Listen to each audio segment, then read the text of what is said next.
ये जो राम मंदिर में चोरी की घटना घटी है, यह हिंदुस्तान की मुझे लगता है कि सबसे सुरक्षित जगह है। सर, जब उतना सुरक्षित जगह पर घटनाएं घट जाती है चोरी की, तो सर आम आदमी के घर में इसकी क्या गारंटी है कि व्यक्ति सुरक्षित रहेगा?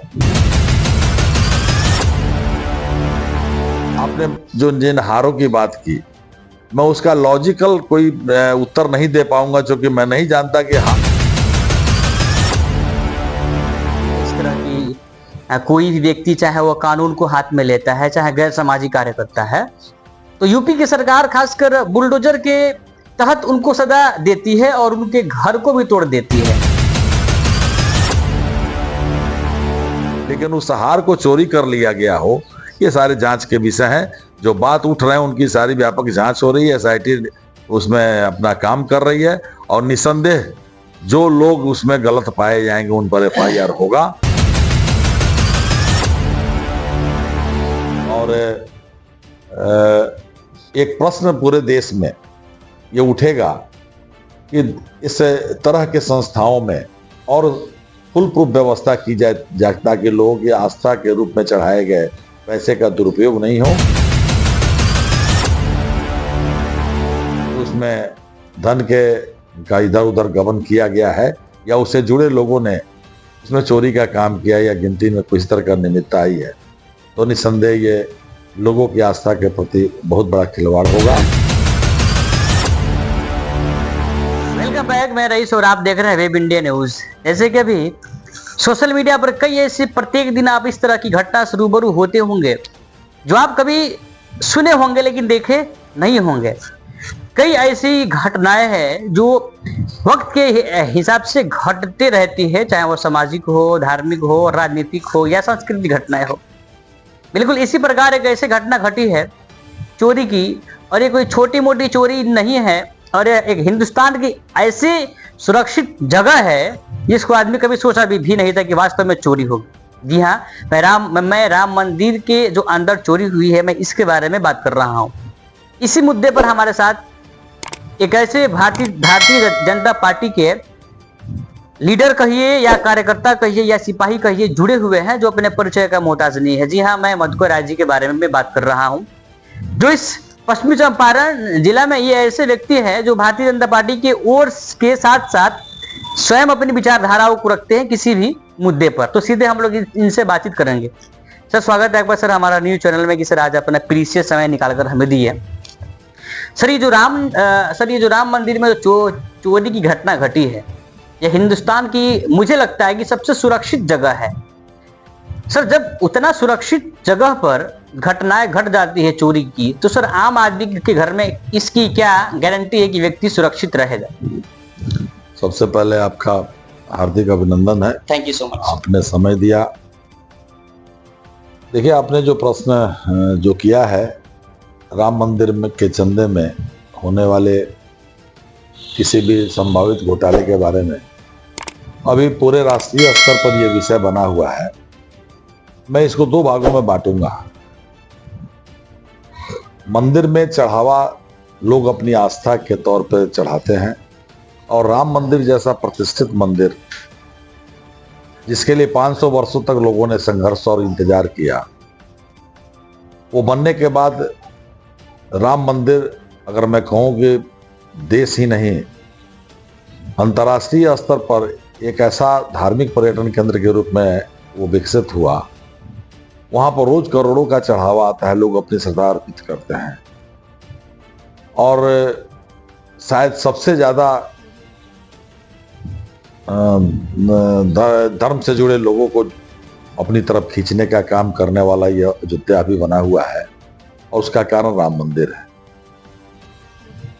राम मंदिर में होने वाले किसी भी पैसे की अव्यवस्था के बारे में जो बातें निकली हैं, उसके लिए सरकार ने एसआईटी का गठन किया है। तो मैंने पहले ही कहा कि मैं इसको दो भागों में बांटूंगा। लोगों की आस्था से जुड़ा हुआ यह विषय है। लोग अपनी आस्था अपना समर्पण देते हैं, जो अर्थ के रूप में होता है, जो उनके अपने सामर्थ्य के रूप में अपने अपने प्रभु को समर्पित करते हैं। वहाँ तो हम समझते हैं कि कोई उनके दिलो दिमाग में ऐसा कुछ है नहीं, लेकिन एक ऐसी व्यवस्था जो वहां बनी हुई थी जिसमें किसी को, आम आदमी को इस व्यवस्था में कोई सेध लग सकती है, ये मन में भान भी नहीं था। और अभी भी ये बात पूरी गारंटी से नहीं कही जा सकती है कि पैसे का उसमें कोई गबन हो या चोरी हुई हो या उसमें कुछ हेर फेर हुआ हो। लेकिन जो बात उठ रही है उसको देखकर एक संदेह तो उठता है, जिसके लिए सरकार ने एसआईटी की गठन की है। और मैं समझता हूं कि सप्ताह भर के अंदर में वो सामने चीज आ जाएंगे। अगर बातें प्रमाणित होती हैं कि उसमें धन का इधर उधर गबन किया गया है या उससे जुड़े लोगों ने उसमें चोरी का काम किया या गिनती में कुछ तरह का निमित्त आई है, तो निस्संदेह ये लोगों की आस्था के प्रति बहुत बड़ा खिलवाड़ होगा। और एक प्रश्न पूरे देश में ये उठेगा कि इस तरह के संस्थाओं में और फुल प्रूफ व्यवस्था की जाए ताकि लोगों की आस्था के रूप में चढ़ाए गए पैसे का दुरुपयोग नहीं हो, इसको हम देश और इससे चलने वाली संस्थाओं का फायदा हो, और जो रामलला के प्रति जो समर्पित भाव है लोग उसमें वो अर्पित कर पाए, संदेह का वातावरण नहीं बने। क्योंकि आस्था एक अलग विषय है और आस्था से जुड़े लोगों के आस्था पर चोट पहुंचाना, जो लोग पहुंचा उनको कड़ी सजा मिले, ये हमारा व्यक्तिगत विचार भी होगा।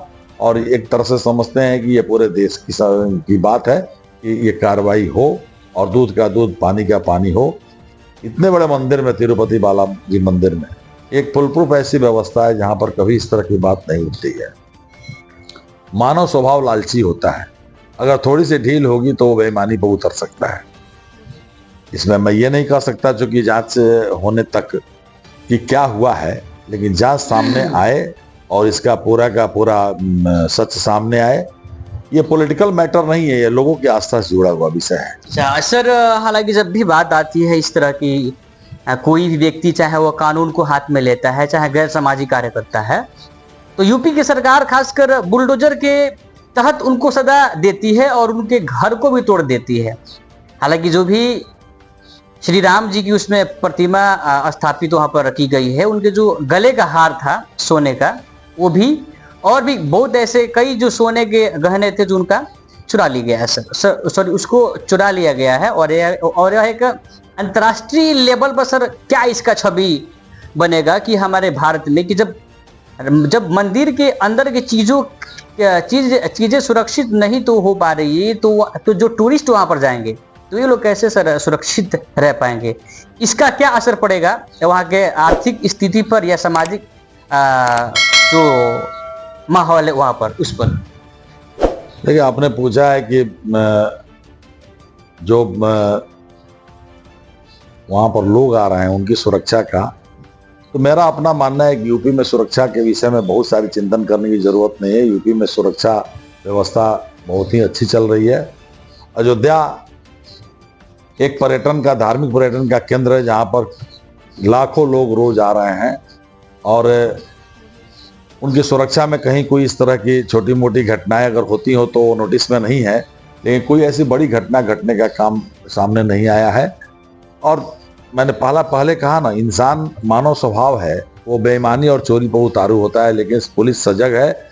और अयोध्या में जितनी सुविधाएं आज डेवलप हुई हैं, अयोध्या में जब राम मंदिर का निर्माण नहीं हुआ उसके पहले की अयोध्या और आज की अयोध्या में इतना बड़ा फर्क है, जो पहले देखा हो और आज देखेगा।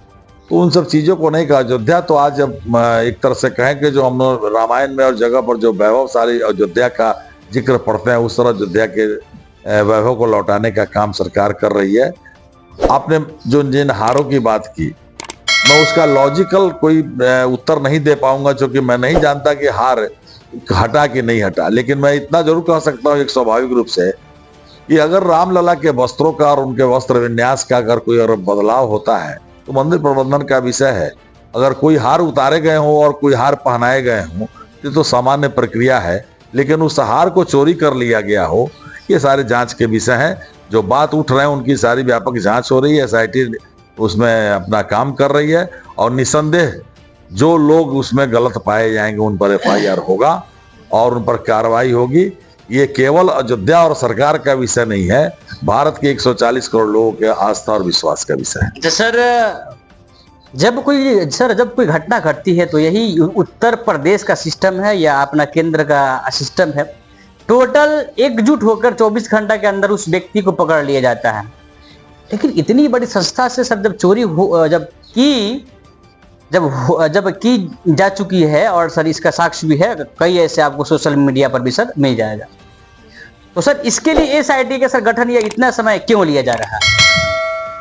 देखिए, कानून की अपनी एक प्रक्रिया है। आप कहते हैं किसी व्यक्ति को पकड़ लिया, जब एफआईआर होता है तो अपराध घटना को मान लिया जाता है कि ये घटना घटी है। अभी एक संदेह उठा है कि ऐसा हेरा फेरी जो चढ़ावे की राशि है उसमें हो रहा है। जांच में घटना जिस दिन कारित नजर आएगी, जिस दिन एफआईआर होगा, उस दिन से अपराध की श्रेणी में और वो कांड को माना जाता है।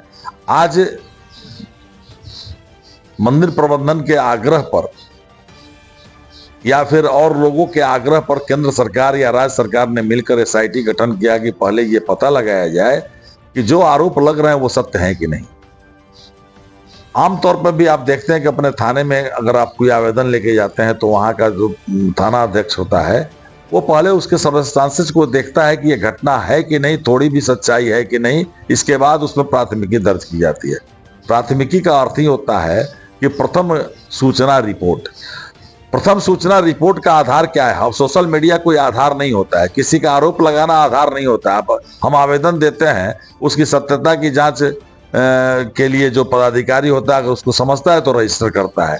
केस रजिस्टर के पहले घटना घटी है ये बात निश्चित कर ली जाए, इसलिए एसआईटी की गठन की गई है।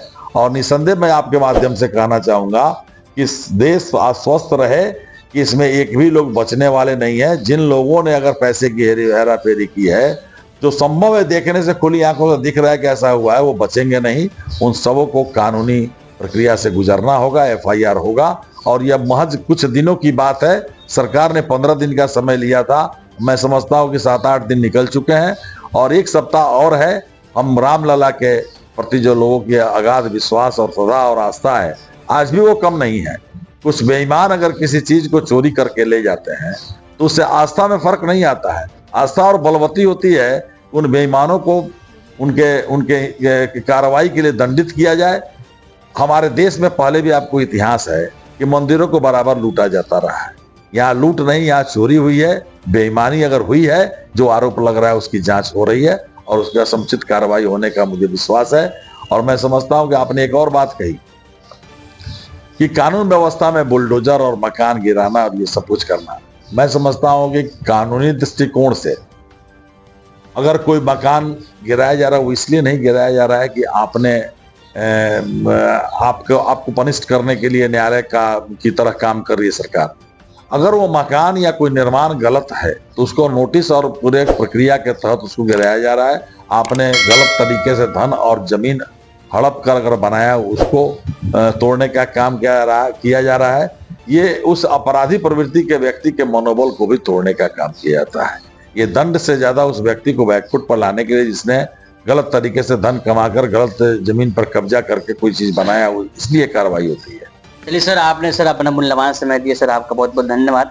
अब क्या देखा जाता है कि जो भी इस मंदिर के दान दक्षिणा जो भी पैसे है, अगर जांच में जो व्यक्ति पकड़े जाते हैं, अगर इसके पैसे या इसके रकम से जो भी अपने संपत्ति को इकट्ठा किए हैं, तो क्या लगता है कि वास्तव में उत्तर प्रदेश में योगी आदित्यनाथ जी का बुलडोजर इन पर भी चलेगा कि नहीं चलेगा? और वास्तव में चाहे किसी भी धर्म समुदाय का व्यक्ति हो, इस तरह की घटना बहुत शर्मनाक होती है। यह सबकी आस्था को ठेस ये पहुंचने वाला कार्य है। हालांकि मैं आपको बता दूं, इसमें सीसीटीवी कैमरा का कोई आवश्यकता ही नहीं है और एक आस्था का है, यह एक आस्था का जगह है। और जहां पर आस्था रहता है वहां पर जांच या सीसीटीवी कैमरा लगाना ये अच्छा नहीं रहता। लेकिन अभी वक्त या हालात ऐसे आ गए हैं कि प्रत्येक लगभग धार्मिक स्थानों पर सीसीटीवी कैमरा से उसको लैस किया जा रहा है। बट इस पर आपकी क्या राय है? आप अपने जरूर राय दें। फिर मिलते हैं नए खबर के साथ। जय हिंद, जय भारत।